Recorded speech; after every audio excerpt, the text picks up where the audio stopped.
podcast led by two dudes who aren't quite yet in their 40s, but who do have a lot of adult responsibilities and obligations, and yet we still find time, Tom, for our nerdy pastimes. As always, I'm Ben, and I'm joined by my co-host, Bones, Mr. Tom Bones. Bonjour, c'est l'état. So that was a very good accent. Hang on, it was just set to French by default. Sorry. Oh, okay. Hold on. Let me set it to Spanish. Let's see what happens. Oh, I guess the Spanish setting is broken. I'll try Russian. Oh, me? Oh, sorry. Oh, back to Spanish. There we go. It's been a long time since high school. Okay. Of course, this is our podcast about all things nerddom. Right. We do call it 40 cray, but as we often like to say, it doesn't matter what your fandom, we're your tandem. Which is, it's cheesy, but whatever. I like it. So today, smile. What'd you say? Made me smile. Made you smile? That's all. Tom, if I made you smile, my life is worth living today. All right. So anyway, today we're taking a slightly less 40K centric look at things. You know, Tom, like you and I are really into our Warhammer. We love it, but we also love a lot of other things, video games, role-playing. And today I thought it'd be kind of fun to take a moment and reflect on all the things that you and I have learned over the years through our numerous role-playing campaigns, mostly Dungeons and Dragons, but we've made some mistakes along the way, I would say. Yeah, there's a lot of rules to keep straight, much like 40K. A lot of rules, a lot of people dynamics too. I think more so than 40K, where you kind of just like have an opponent in like D&D and other role-playing games. But let's be honest, we're talking about D&D. Mm-hmm. You have to be able to function as a team. It's a lot more collaborative. Mm-hmm. So I think there's also a lot of things I've learned about how to make that whole situation work. So today we're doing top 5 lessons from Ben and Tom on how to have a really fun role-playing experience. Right. And again, we're kind of D&D guys, but we've dabbled with Wrath and Glory, the 40K set before, and I think all of my rules would apply to that. Yeah. All right, you guys asked for it, the listeners, so here it is. I should specify, by the way, nobody has actually requested anything. That is an outright lie. It's an outright lie. It's a complete falsehood. But listen, guys, part of the reason we do this is we just love this stuff. We really enjoy some of these hobbies. If there's something you're passionate about or that you'd like us to talk about, like shoot us a note. We're not going to make fun of you. You should meet us. Like you're going to make fun of us probably. Nerd. Exactly. So with that, Tom, our top 5 things to do to make your role-playing sessions more fun. What's your number 5? Actually, hold up. Before we even get into the list, I got ahead of myself. We should talk about what qualifies us to talk about this? Tom, can you talk a little bit about your history with like D&D and role-playing? Geez, how long did we play that campaign? It was at least a year and a half. At least a year and a half. And we only made it to level 7, 8? We weren't very good. We had fun. So at this point, I'm much more experienced as a DM as opposed to a player. So a lot of the things on my list are going to be geared towards DMing. But yeah, it's a blast. Just coming up with a campaign and weaving a story for your players to navigate through.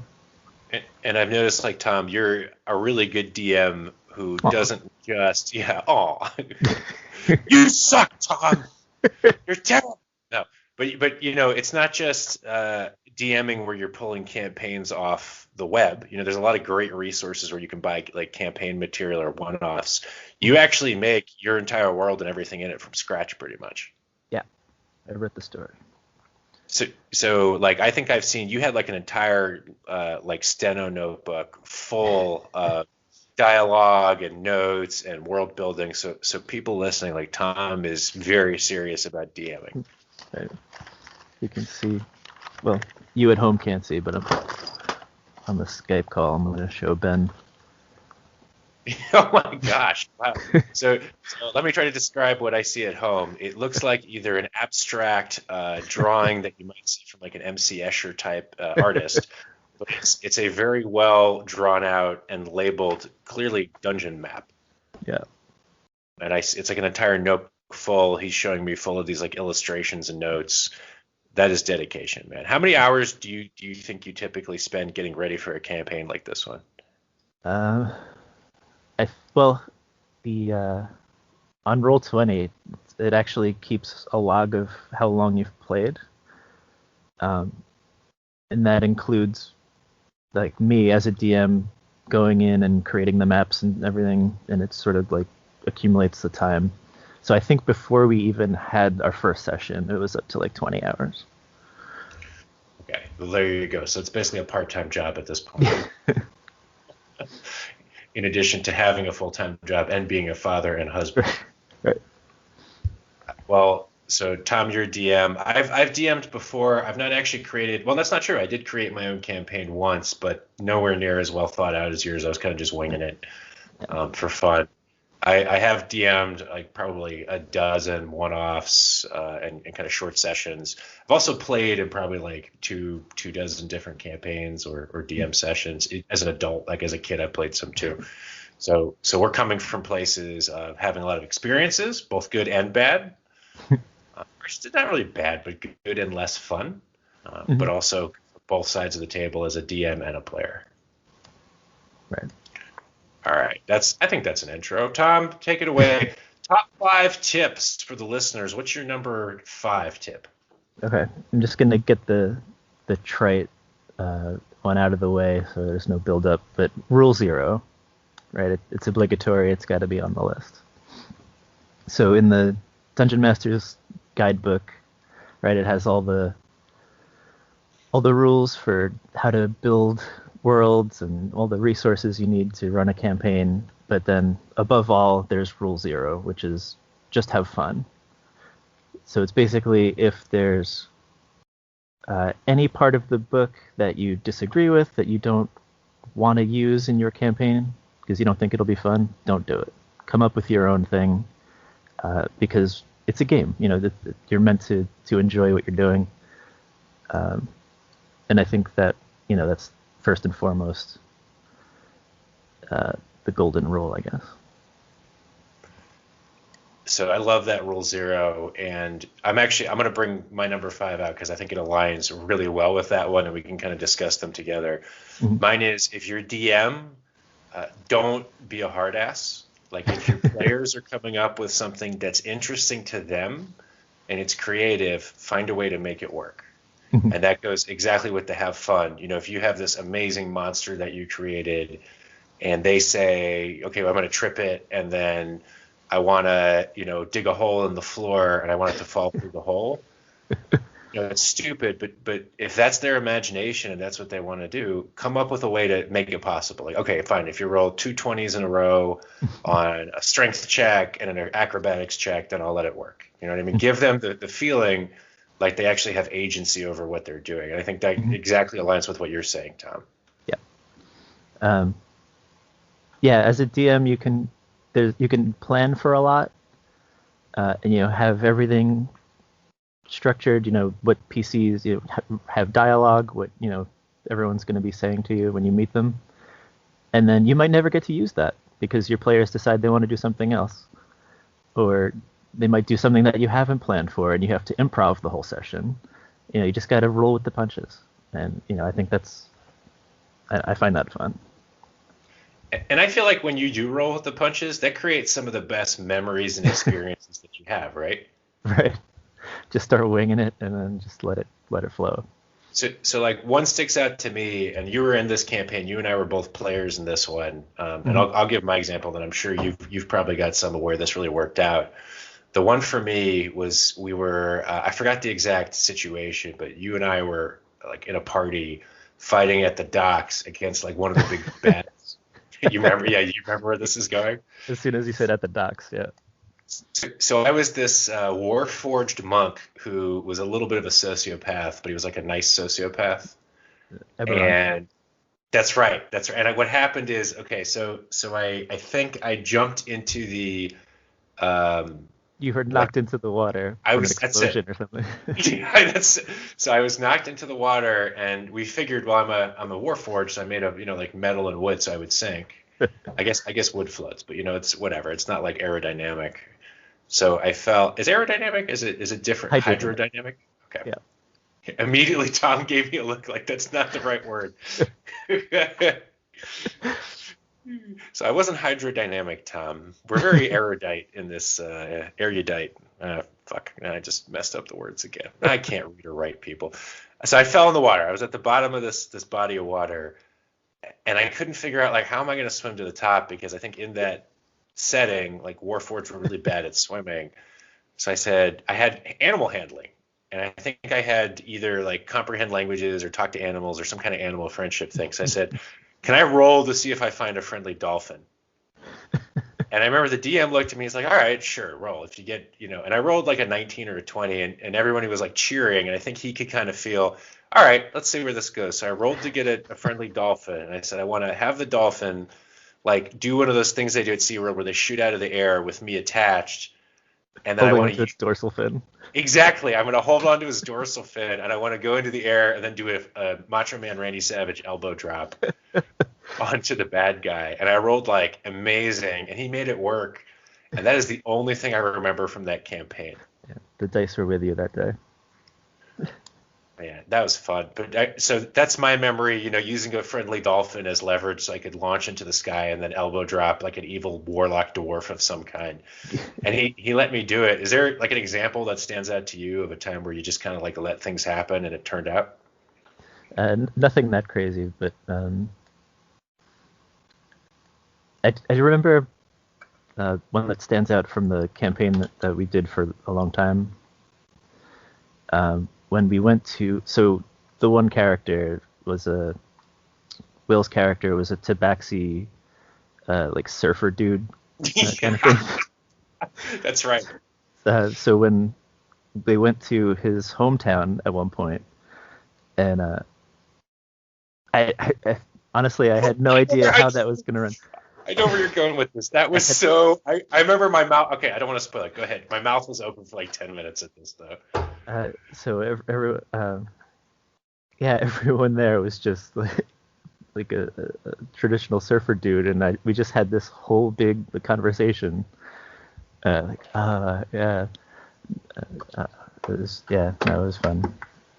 So basically, like the reason why this ended up being so good is because when we were something we'll talk about later is we like to RP when we're playing, so we all do voices, we all have really defined characters, and this guy who was playing this guy had a really good, stereotypical like California, like, hey dude, like, oh, that was awesome. I caught those waves, and then I totally like took on that goblin. It was like radical, man. And Tom, I didn't know you could do that accent too.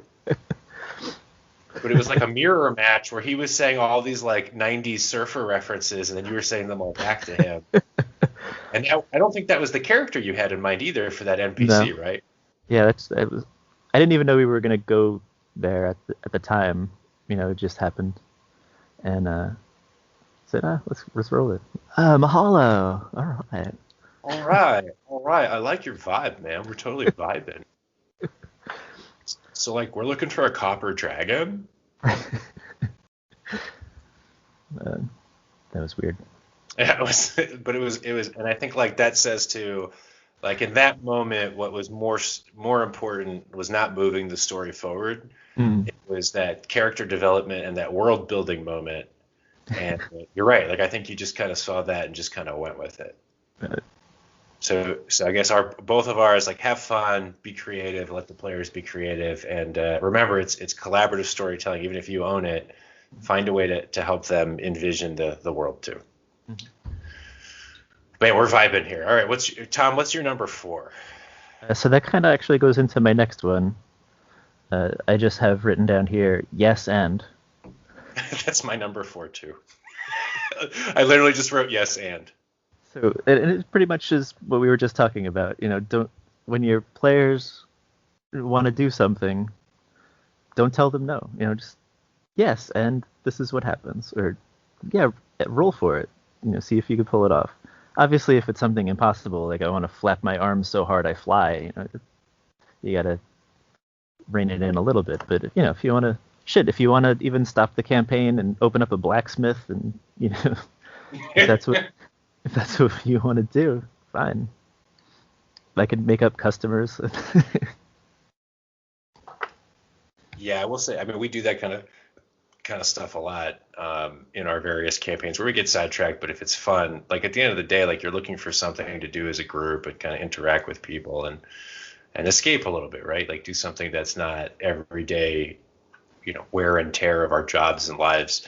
For me, the yes and I from the player perspective.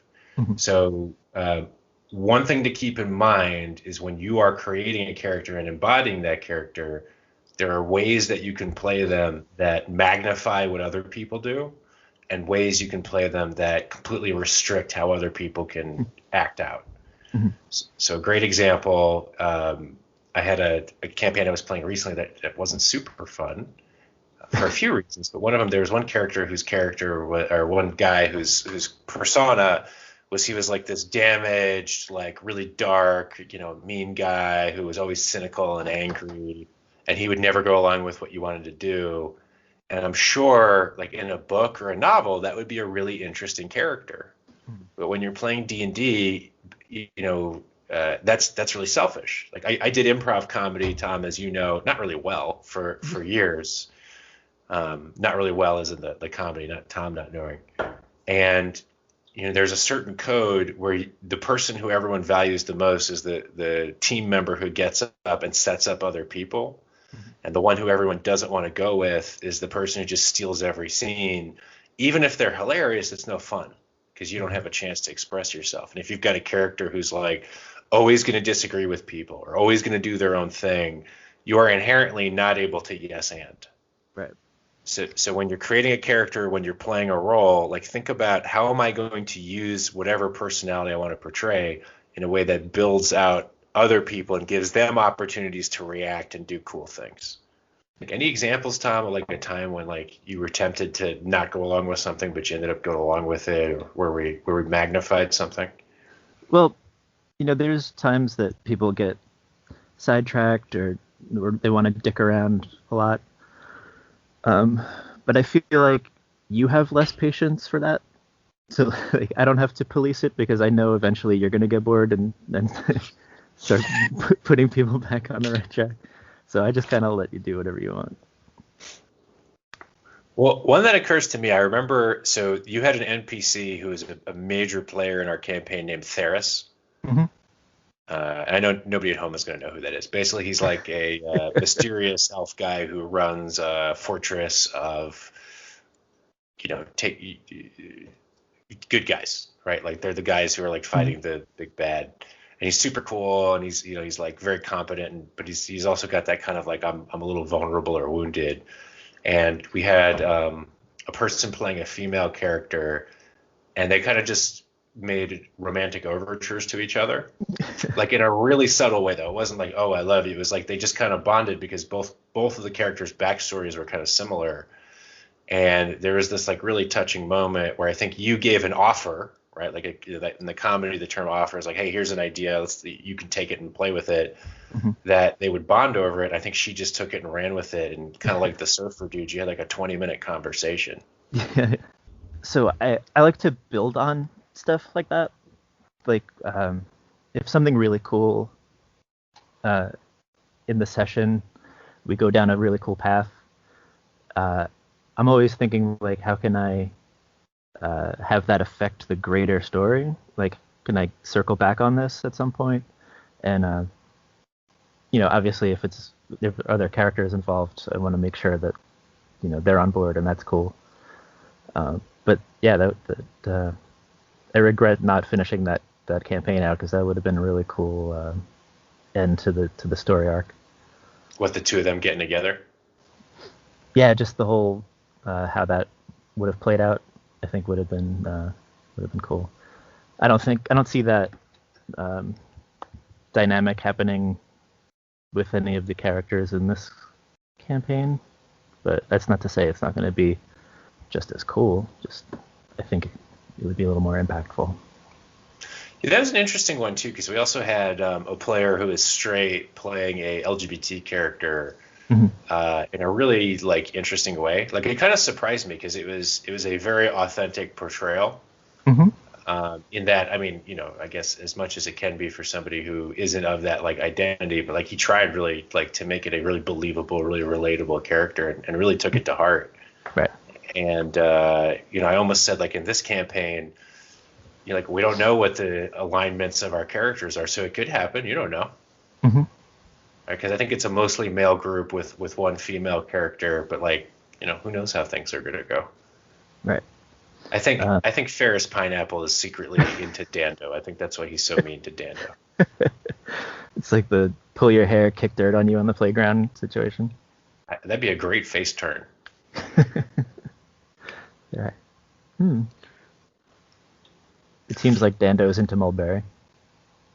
Yeah, for sure. And I know, by the way, people, we're not going to explain these characters. Don't worry about it. Mulberries are tiefling bard who is a combination of like Pinkie Pie and a Midwest United States like soccer mom. She's pretty awesome. And Dando is a diminutive. Well, I mean, he's a gnome, so he's a diminutive gnome wizard guy Deep who's just gnome. got like he's a deep gnome with a lot of insecurities. Maybe that's a good segue to my number three. Hmm. Uh, so I think I'll have surpassed you, but good characters. Like if you want to make a really good character, make them have a flaw and something that they're trying to fulfill or improve about themselves. Hmm. So if you just have a good character who's good at everything and they're just kind of like an interest like a tough guy or a superhero, you're not going to have as much fun as if you make somebody who's really quite broken up or has something that they're trying to fix about themselves, because then they're imperfect and that enables them to connect with others a lot of the time. Hmm. I I find myself drawn to anti-heroes just because that's not the traditional cookie cutter Superman type. It's the guy that you really shouldn't be rooting for, uh, but just looking to do good, and even though he has his flaws.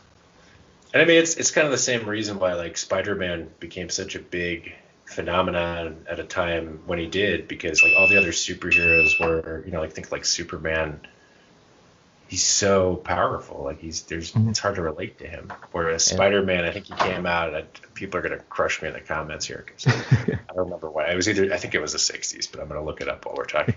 But he was a kid with problems, and it was like relatable. Mhm. Uh, and in the same way, if you have a character who's a super awesome fighter, Mhm. yeah, 1962. Okay, good. So nobody's gonna kill me.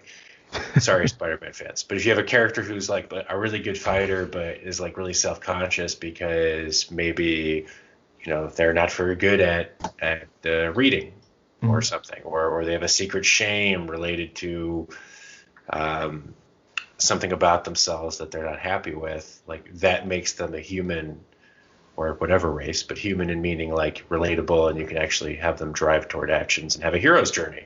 Right. I think if I let you bash Superman, then my friend Kevin is not going to let me live down. He's a huge Superman fan, so I got to defend him a little bit. Um, so yeah, Superman is indestructible. Nobody can beat him because he's intentionally meant to be Christ-like, and his greatest stories are moral in nature. So it's more of uh, a mental struggle that he has because obviously he can't be hurt. So you got to take the psychological route in that respect. So that's an interesting take, and not where I thought you were going to go. Because I thought you were going to say like actually Superman is vulnerable. I'm thinking of like Superman Red Sun. Mm. Are you familiar with was it like a graphic novel or a series or something? Yeah, yeah. When he lands in Soviet Russia.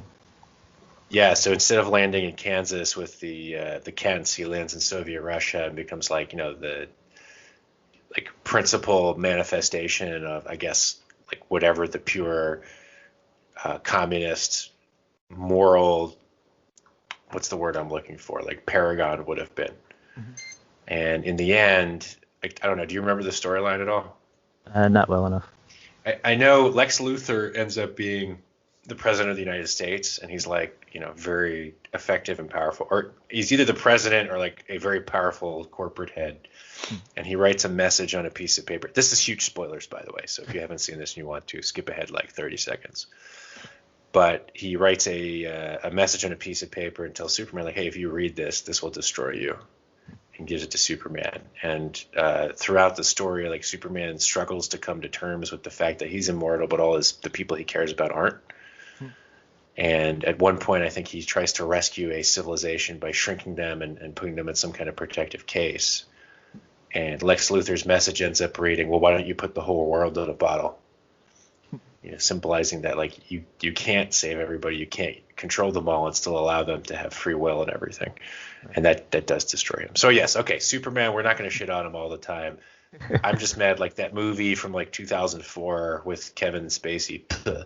That's me spitting at Kevin Spacey. He just, like, lifts an island into space, and that pissed me off. The dude with the really long nails. Is that Superman 4? Oh, yeah. Was it the one with Richard Pryor? Probably.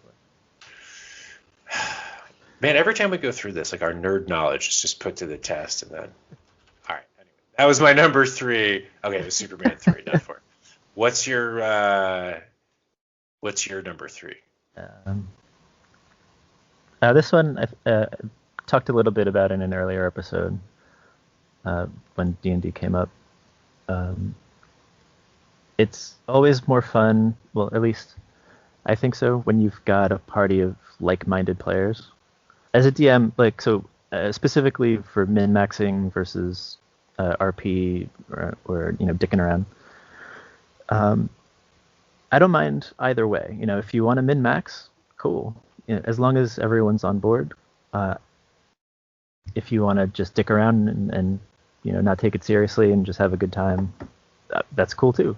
As long as you're not clashing with other people. Because when somebody starts maxing themselves out in combat, if they want to kill monsters as fast as they can, and everybody else is taking fluff points and RP spells that are not really going to contribute, it puts the DM in a weird situation as far as setting difficulty ratings for encounters. Because if I make the monsters too easy, then it's not going to be fun for the min-maxer who's just going to kill it in no time. But if I make them too difficult, then the casual players are going to get one-shotted, and it's going to be up to the min-maxer to carry the whole fight themselves. So it's just awkward for everybody involved. You're not pleasing half the group, and I mean, I'm sure there are some people that make it work. I haven't figured out how. So again, like, this is really similar to mine. I'll get into mine in a minute, but as a DM, Tom, is your role to kind of pick and choose the people that you bring into a group beforehand, or is it to help the group kind of find a consensus on the way they want to play, or is it to like help each person navigate how to communicate with each other about what they want? Like, what do you think is the best course of action? Well, for each of our campaigns, I've been brought in as a DM. You've already had the group, and then you just needed someone to run the game. And I think everybody has their own personal style, how they like to play. You're not going to change somebody's mind or what's fun for them. So I guess it's important to find people you jive with. So it's kind of like the pre-selection of the group, I guess. So this, again, blends into my next one. I don't know if I'm at 2 or 3 at this point, because, again, like reading and writing, arithmetic, all very difficult for me. But I had something along the lines of, like, figure out if you're going to RP or max min. Mm-hmm. And I say that because I've had groups where, like, what people really want is to, like, make it like a video game and try to beat the hardest boss possible. And I've had other games where people couldn't care less about that. They just want to act and get to know their characters.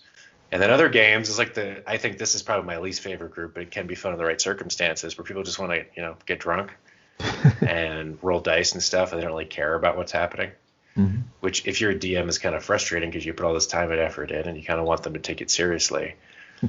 But I would say if you can't pre-select your group, like let's say it's a group of people and they want to play, and it ends up there are different personalities, like have that discussion, like create a charter and be like in the beginning, hey, just so you know, like I know you're really into, you person X really want to do max min and play by the rules, but like me and this other person really want to just kind of have fun and relax and get into the story.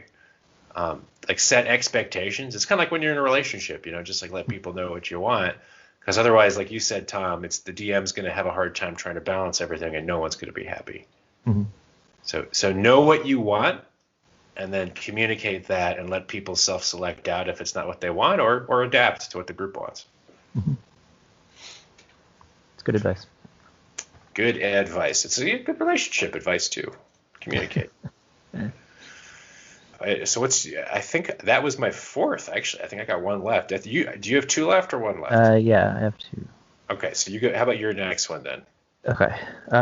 So I have here, try not to railroad your players, because I know it can be easy to do when you've got the story planned out and a sequence of events, and you just want to get through it, and you want your players to follow the breadcrumbs. But if they're not biting, or you can't force them to investigate something that you think is important and they have no idea they should be investigating, right? So you just got to kind of, I guess that goes back to go with the flow and find a way to incorporate the story into what they're doing, as opposed to having a set path in mind that you block off all other avenues except for the one that you're forcing them to take. Yeah, I think that's great advice. Like, when is that the hardest to do? What do you mean? Because I mean, boy, I kind of railroaded you there. Like, I'm thinking, I know of a couple times where like we'll have a game, and then afterward you'll pull me aside and be like, hey, you see these like 10 pages of text? And I'm like, yeah, and you're like, we're never gonna see those because you didn't do the thing I wanted you to do. So like as a DM, like how do you reconcile that? No, that's totally fine. You gotta kind of have to know that going into it. That there's stuff that we might never see, or if there's something really cool, maybe I'll find a way to recycle it into something in a later level. But yeah, just you prepare for what you can prepare for, and a lot of the times you're going to be caught off guard. So you just gotta sort of make the narrative work around what's happening. So then I'll go to my last one. We said make the narrative work. But this is more like a tactical one. I think everything else was like philosophical. Mine is create urgency and move the story forward. Mm-hmm. So if your players take you down a different avenue, find ways to push them. And I don't mean push them as in like railroad them. I mean like force them to continue exploring their own story and how they want to go. So if you remember, I think you were part of a campaign I did, which was like, oh boy, I want to say it was like law themed. There was like a demon that had like a contract for a house or something, and it was cursed. Right. Do you remember this one? Yeah, I was a Triton druid, and I could only turn into animals that I was familiar with, and since I was a Triton, they were all aquatic. So we were fighting a giant demon, and I turned into a crab. I forgot about that. Yeah, it didn't work out. But so in that particular episode, there was only maybe like 6 or 7 fights, but we get into a situation where, like for example, you have a certain amount of time to prep before one of like a wave of enemies comes. And there were a couple people out of the 5 who were playing who really wanted to do like some kind of like really advanced Home Alone shenanigans. And it was fun for a little bit, and then it's like a bell curve. It's fun, and then like the people who aren't actively involved start getting bored. Mm-hmm. So what I started to do is be like, okay, you drop the paint can on the rope and it's in place. By the way, you hear the monsters getting closer. and then they'd be like, okay, well, we want to do something else involving like, oh, we found some thumbtacks or something we put on the ground. Like I was letting it go because I thought it was cute and everybody was You, laughing and having fun. you But I point the also, blowtorch at the doorknob. yeah, exactly. You make the doorknob really hot so that Marv, or I forgot what the other guy's name, Joe Pesci character, gets his head on fire. But I'm like, but you can see the monsters in the distance. Like you better hurry. And that was kind of like, okay, you probably have time for one more, like that kind of thing. So like I'm signaling to them, like I know I like what you're doing, I think it's fun, but you do have to move it along. Mhm. Or another one was I ran a game where there was somebody who, oh boy, it was like they wanted to use like persuasion all the time, and like they wouldn't take no for an answer. And like every round of fighting is supposed to be 6 seconds. Mhm. So like I would be like, okay, you try it and it doesn't work, and like, okay, well I want to try it again. Like, okay, go ahead and make another roll. You got two more. And they would keep like Mhm. trying to play that card. So I finally just said, okay, he throws a knife at you. And I think this might have been one I did. We played a game at my office too, and it was like 45 minutes of people preparing for stuff. And at some point, I was kind of like, um, because you waited so long, like now there's like double the amount of monsters outside and then they're like, oh shit, okay, we got to get going. So it's not saying like you can't play the way you want to play, but once you start again, like becoming kind of a selfish player where you're not providing everyone a way to be part of it, okay, Mhm. let's move your part along so everybody can get back in.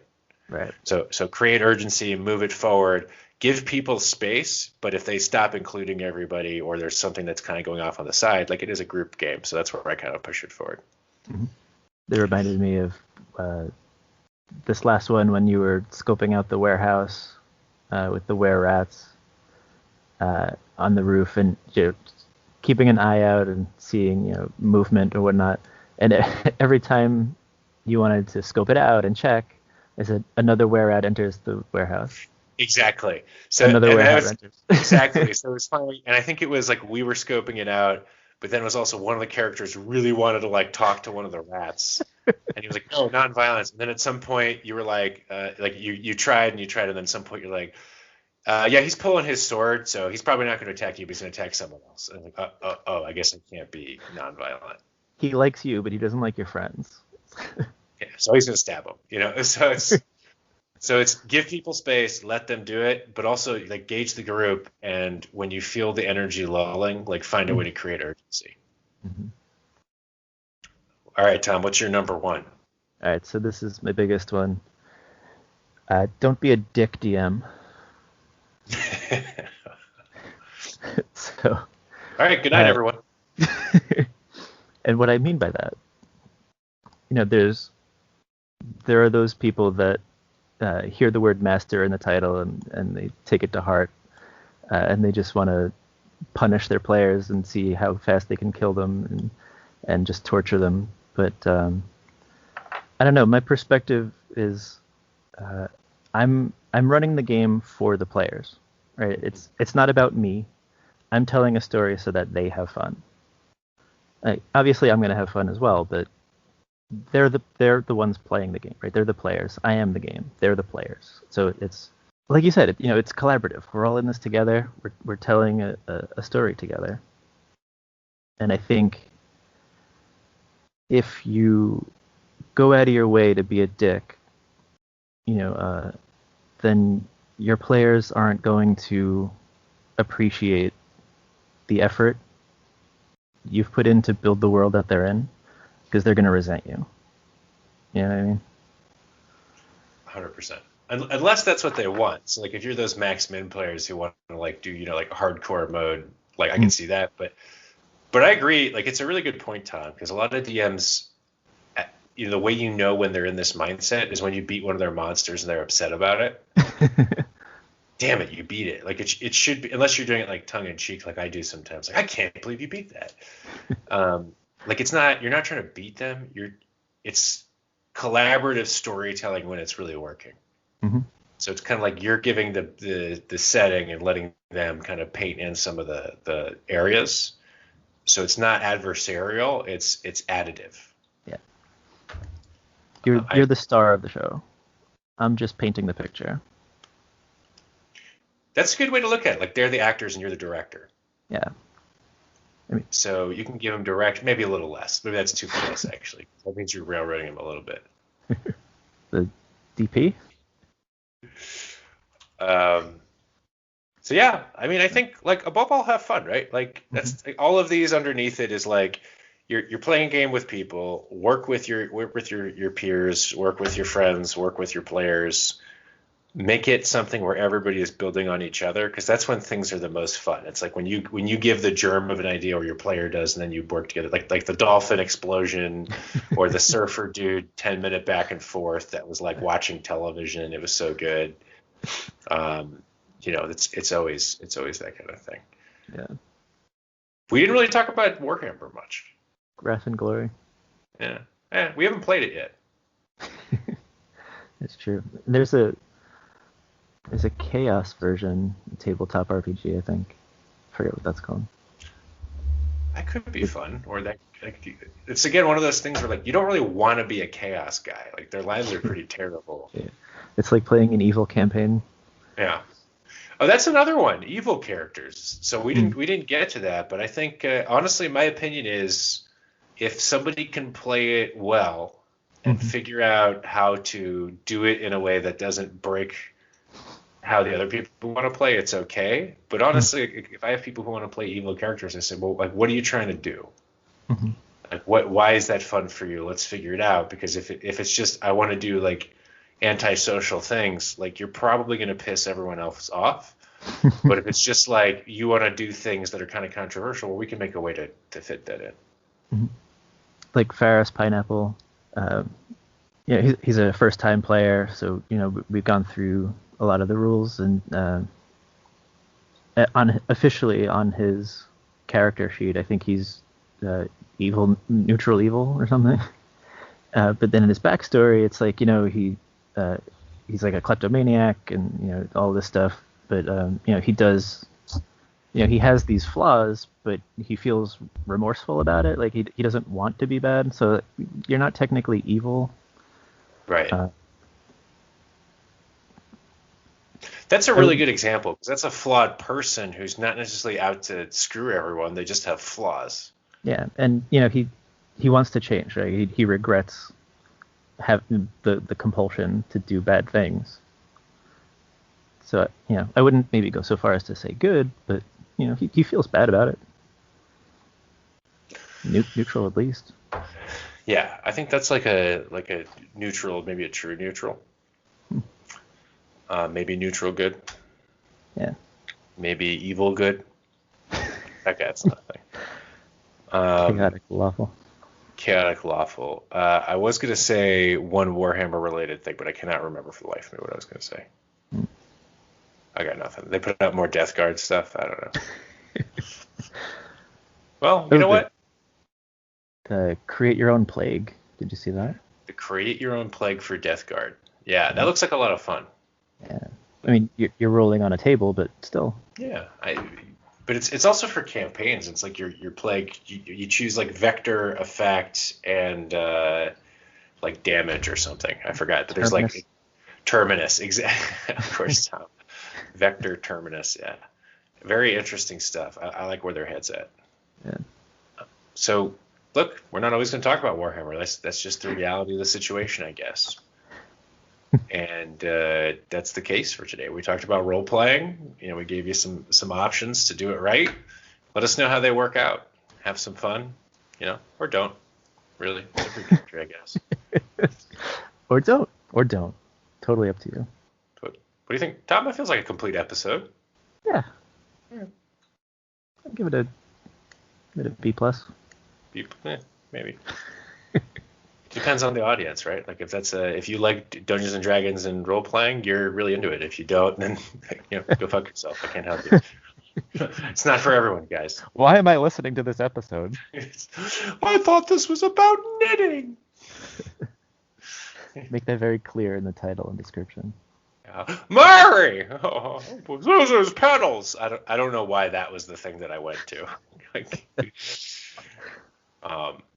Blame it on the exhaustion, because we always record these on Friday nights, and sometimes Fridays are easier than others. Yeah, it's been a long week. All right. Well, thanks for listening. As always, mash and like and subscribe and send us your comments. More importantly, send us your comments. Like, we're social guys. Like, we love doing this. So if there's something you're interested in, we'd love to analyze it and hear your thoughts as well. But with that, tell us we suck. Tell us we suck. Well, that would hurt my feelings. Yeah. You gotta be able to laugh Tom at yourself, right? You can't take yourself too seriously. But everyone tells me I suck all the time. You know what? Ramiel has inspiration the next time we meet. Okay, thanks, buddy. Fine, tell us we suck. Be like, God damn it, I cannot listen to your droning voices one more time. So, good fight, good night. Adios, bitch.